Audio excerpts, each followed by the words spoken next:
جمال الوجود بذكر الإله وتصفو الحياة بنور هدى. جمال الوجود بذكر الإله. همتون شیرینی دوست داشتن رو حس کردید. دل الله داده، محبتم الله توش قرار داده تو این قفسه سینه. واقعا ظلم بزرگی است که با این دلی که اول خود خدا داده و محبتی که خدا در دل قرار داده که ما بتونیم دوست بداریم، بریم غیر از خدا رو اول دوست بداریم یا دشمنان خدا رو در دلمون دوستشون بداریم. اول باید اون بخشنده این دل و این عشق و این دوست داشتن رو دوست بداریم.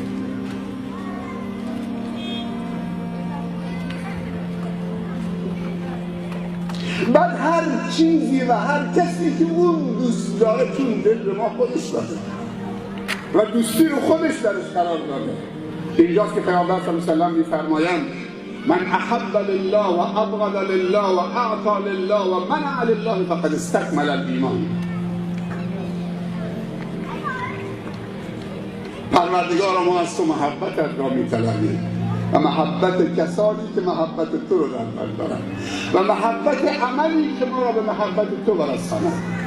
پروردگار محبت خودت را و محبت دینت را و محبت دوستانت را و محبت فقرا و مساکین و مظلومین و محبت خواهرها و برادرای عزیز و دوست داشتنیمون.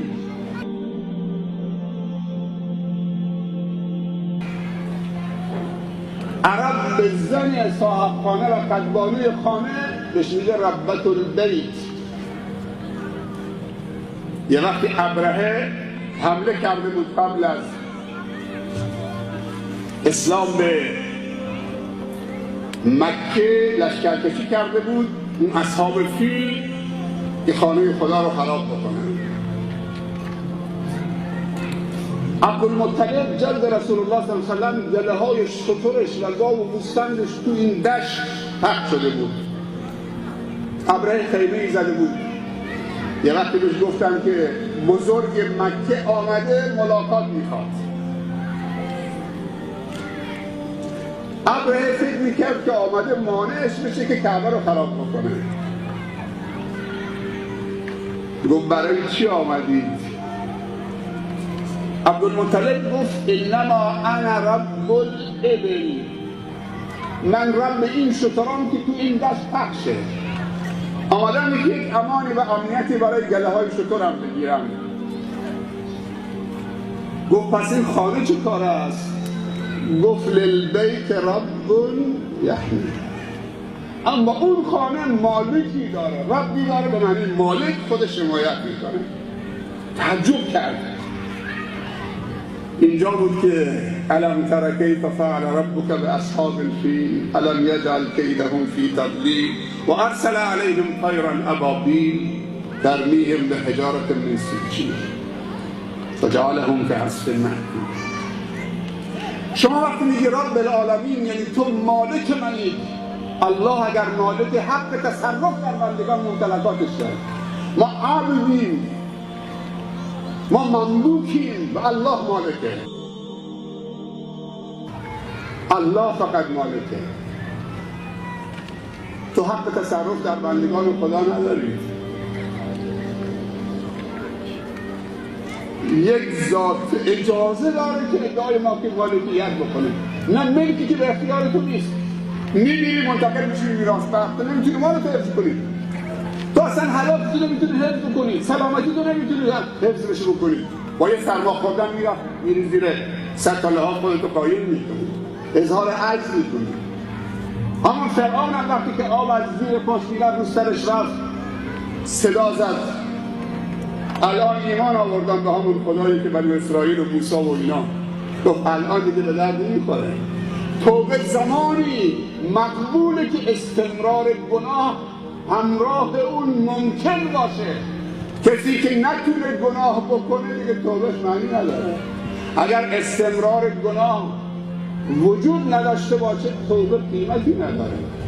خوبه بتونی تکبر داشته باشی، هم جاه داشته باشید، هم مقام، هم مال، هم زور و قدرت، ولی بگی من بنده خدا هستم، من تجار مسئولی میشناسم که خیلی بزرگم، ولی بچه های فقیر رو با آب بینیشون بغل میکنن، بچه های بیمار رو بغل میکنن، آب بینیشون سرازیر کت شلوارشون لباسشون میشه، ولی بچه رو به زمین نمیاره. اینا بزرگن. امیر القوم خادمهم، تنها یک راه برای آقای اسلام معرفی سجده بندازید، گریه بکنید که این توفیق خدمتگزاری رو از شما نگیره، وگرنه مفلس و بیچاره خواهید شد.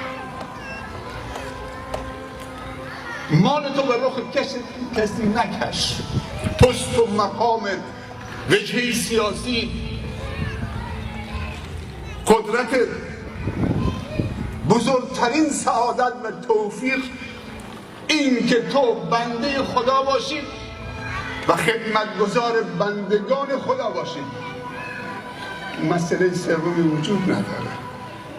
اگر اینو از تو گرفت چی هستید؟ مال تو از قارون بیشتره و خسفنا بهی و بداره الارض. قدرت تو از فرعون بالاتره. میگفت هذه الانهار تجری من تحتی.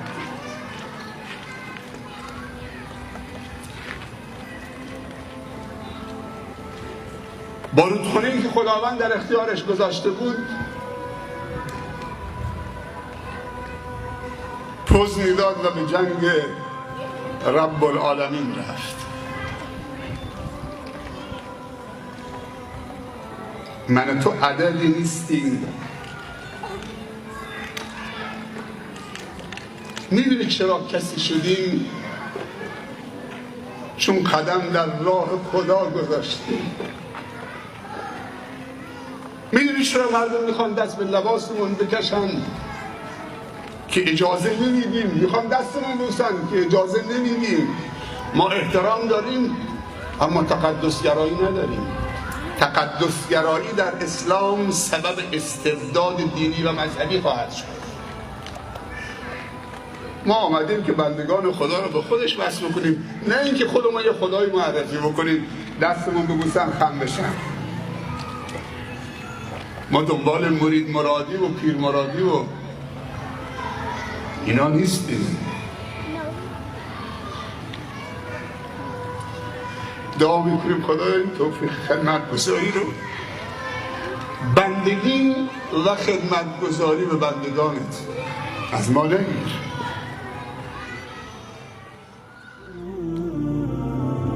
Mm-hmm.